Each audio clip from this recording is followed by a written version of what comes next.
Hello class 9 session 2 getting up writer and formatting document में आज हम देखेंगे फॉर्मेटिंग अ डॉक्यूमेंट। फॉर्मेटिंग मतलब क्या होता है? टेक्स्ट का एक जनरल अरेंजमेंट जिससे कि आपका टेक्स्ट का अपीयरेंस चेंज हो जाता है, उसको हम कहते हैं formatting.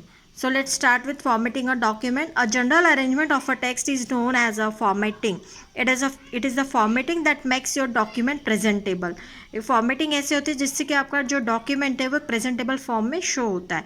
You must have some across various documents wherein certain parts of the document have bigger bold letters. Some important points have different presentation style like underline or different character form. All this much more you can do through formatting. Formatting provides document a neater and more legible outlook. It can emphasize certain text and can create a hierarchy of relative importance among the different elements of the text. There are several aspects of text formatting that are character formatting, paragraph formatting and page formatting. तो जो हमें कई बार document में कोई particular text या कोई particular character bold दिखता है या इटैलिक फॉर्म में दिखता है, किसी वर्ड या लेटर के नीचे हमें अंडरलाइन शो होती है, कोई जो टेक्स्ट है वो हमें कलराइज दिखता है, तो ये सभी जो होते हैं ये फॉर्मेटिंग के अंदर आते हैं। तो हमको कौन से फॉर्मेटिंग देखना है? एक तो कैरेक्टर फॉर्मेटिंग देखना है, पैराग्राफ फॉर्मेटिंग भी देखना है और पेज फॉर्मेटिंग भी देखना है। So let's start with the character formatting. Character formatting मतलब क्या है कि जो फॉन्ट होते हैं आपको उनका अपीयरेंस चेंज होना, जैसे कि आपको फ़ॉन्ट का कलर चेंज करना है या फ़ॉन्ट का स्टाइल चेंज करना है, फेस जिसको हम कहते हैं, या फिर फ़ॉन्ट का साइज़ हमको चेंज करना है, तो ये सभी कैरेक्टर फॉर्मेटिंग में आता है। To enhance the appearance of your document the character formatting plays an important role as it decides how individual characters in the document should appear. The character formatting is concerned about making decisions regarding the fonts and font size, text attribute like bold, italic, underline, etc. and the text positioning like superscript, subscript. अभी superscript, subscript option क्या होते हैं?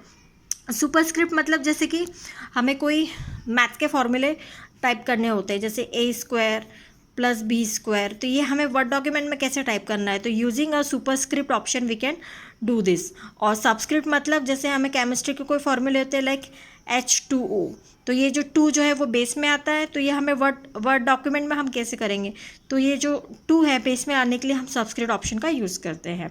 The writer offers quite many text attribute which are all available at the same place, that is you can apply them through single command only. Here are the step how to do a character formatting. सबसे पहले आपको क्या करना पड़ेगा, जिस भी text को format करना है उसको हम सिलेक्ट करेंगे, select the text to be formatted. After that click on characters option of the format menu, और फॉर्मेट मेनू में क्लिक करके कैरेक्टर ऑप्शन को क्लिक करना है to display a character dialog box. जिससे क्या होगा कि आपके सामने कैरेक्टर का डायलॉग बॉक्स शो होगा। अब इस कैरेक्टर के डायलॉग बॉक्स में से हमको क्या चूज़ करना है? From this dialog box choose the desired font size and typeface, click the okay to confirm and cancel to abandon. अभी यहाँ पे ये कुछ शॉर्टकट्स दिए हैं, जैसे बोल्ड के लिए हमको यूज़ करना पड़ेगा, जैसे बोल्ड हम डायरेक्टली भी यूज़ कर सकते हैं फॉर्मेटिंग टूल बार से, उस पर क्लिक करके, या फिर हम शॉर्टकट की यूज़ कर सकते हैं कीबोर्ड के थ्रू, जैसे बोल्ड के लिए CTRL+B, इटैलिक के लिए CTRL+I और अंडरलाइन के लिए CTRL+U। This are the shortcut key for the bold, italic and underline. देखिए ये कमांड आप देख रहे हैं, फॉर्मेट मेनू में जाके कैरेक्टर्स को आपको क्लिक करना है, कैरेक्टर को क्लिक करेंगे ये कैरेक्टर का डायलॉग बॉक्स आएगा। आप कैरेक्टर के डायलॉग बॉक्स में फ़ॉन्ट टैब आपका क्लिक है, फ़ॉन्ट टैब में से हम यहाँ पे देख रहे हैं कि ये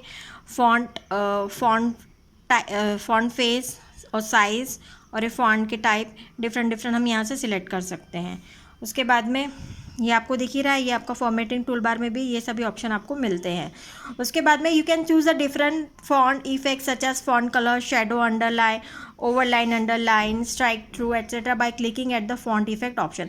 अभी आपको ये जो शेडो करना है, अंडरलाइन करना है, तो हमको कहाँ पे जाना होगा? ये फॉन्ट इफेक्ट में जाना होगा, है ना। तो फॉन्ट इफेक्ट में जाएंगे तो आपको देखो यहाँ पे आउटलाइन, शेडो, हिडन, ये सभी आपको दिख रहा है, इफेक्ट जैसे देना है आपको।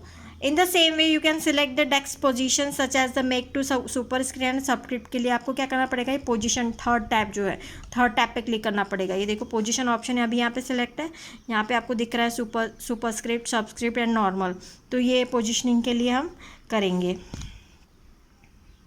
उसके बाद में changing case in writer, change case करना है, मतलब जैसे कि कुछ टेक्स्ट लिखा है वो आपको अपर केस में करना है या फिर लोअर केस में करना है या फिर टाइटल में करना है या फिर स्मॉल कैपिटल में करना है, तो जैसे भी करना है उसके लिए हमको क्या करना होगा।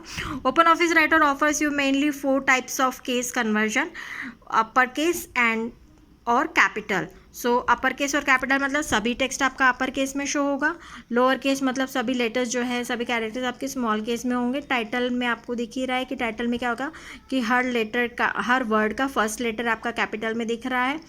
उसके बाद में स्मॉल कैपिटल में मतलब ये सभी स्मॉल कैपिटल्स में आपको दिख रही है। देखिए एग्जाम्पल आप, so first 2 types of case conversion can be done in 2 वे। जो पहले दो तरीके हैं वो आप इस तरीके से कर सकते हैं। क्या करेंगे, फॉर्मेट मेनू में जाएंगे, चेंज केस में upper case and lower case. It is very easy to change the case of the text upper और lower case. You need to first select the text and then click the add command format change case upper case और lower case. इस तरीके से आप अपर और lower case कर सकते हैं। Alternatively you can select desire case from the effect box from the font effect tab of a character formatting dialog box. Character formatting dialog box में से भी आप इफेक्ट में से आप ले सकते हैं, है ना। Recall the character formatting dialog box and clicking the command format character. ये देखिए आपको दिख रहा है इफेक्ट, फॉन्ट इफेक्ट में आपको इफेक्ट में देख रहे हैं कैपिटल लोअर केस टाइटल, ये यहाँ से आप सिलेक्ट कर सकते हैं। उसके बाद में changing the font text colour, font का टेक्स्ट का कलर आपको चेंज करना है तो आपको जिस भी टेक्स्ट का आपको कलर चेंज करना है तो आप क्या करेंगे, सबसे पहले उसको सिलेक्ट कर लेंगे, select the text whose colour is to be change. उसके बाद में फॉर्मेट मेनू में जाएंगे, कैरेक्टर ऑप्शन को सिलेक्ट करेंगे, कैरेक्टर का डायलॉग बॉक्स आएगा, कैरेक्टर के डायलॉग बॉक्स में से आपको फॉन्ट इफेक्ट ऑप्शन चूज़ करना है। ये वाला फॉन्ट इफेक्ट ऑप्शन आपने चूज़ किया। अब उसके बाद में आप ये यहाँ पे देख रहे हैं फॉन्ट कलर पे क्लिक करेंगे, आपको जो भी कलर चाहिए वो आप सिलेक्ट करेंगे यहाँ से। In the character dialog box click the font effects, select the desired font color from the font color box. After that format paint brush और पेंटर टूल। अब ये पेंट ब्रश क्या होता है, सॉरी पेंट ब्रश टूल क्या होता है। Paint brush tool मतलब ये है कि अगर कोई फॉर्मेटिंग आपको कॉपी करनी है और दूसरे टेक्स्ट को भी सेम फॉर्मेटिंग आपको अप्लाई करनी है तो उसके लिए आपको पेंटर टूल यूज़ करना पड़ता है। तो format paint brush sometimes call a format painter, इसको हम फॉर्मेट पेंटर भी कहते हैं। Is a tool that you can use to quickly copy formatting, example font size style, मतलब पूरी की पूरी फॉर्मेटिंग को आप कॉपी कर सकते हैं। अब देखिए इसको हम कैसे करेंगे, select the text that has the formatting you want to copy. अब पहले उस टेक्स्ट को सिलेक्ट कर लिए जिसकी फॉर्मेटिंग आपको कॉपी करनी है। अब यहाँ पे सिलेक्ट किया है who are the print disable, है ना, इसको सिलेक्ट कर लिया, मतलब इसमें जो भी फॉर्मेटिंग की है वो कॉपी हो जाएगी। Example we have select a text whose formatting style we want to apply to the another text. अभी यही सेम फॉर्मेटिंग हमको दूसरे टेक्स्ट को भी अप्लाई करनी है। उसके बाद हमने पहले इस टेक्स्ट को सिलेक्ट कर लिया, टेक्स्ट को सिलेक्ट करने के बाद में क्या किया, इस फॉर्मेट पेंटर को सिलेक्ट करना है, फॉर्मेट पेंटर को सिलेक्ट कर लिया। उसके बाद में now click the format pen brush icon on the tool bar, select कर लिया। After that after the pointer changes to a paint bucket icon, ये देखिए ये इसको हम कहते हैं पेंट बकेट आइकॉन, है ना। तो पेंट बकेट आइकॉन आपका जो आइकॉन है चेंज हो गया। Select the text that you want to format, अब उस टेक्स्ट को या उस पैराग्राफ को जिसको भी आपको फॉर्मेट करना है उसको आप सिलेक्ट कर लिए। Notice that the text will get formatted with the same formatting feature that as that of original selected text is formatted. तो इस तरीके से आपने जो सिलेक्ट किया था, जिसका आपने फॉर्मेट पेंटर से कॉपी करना था, वही सेम फॉर्मेटिंग आपके नए टेक्स्ट को भी अप्लाई हो जाएगी।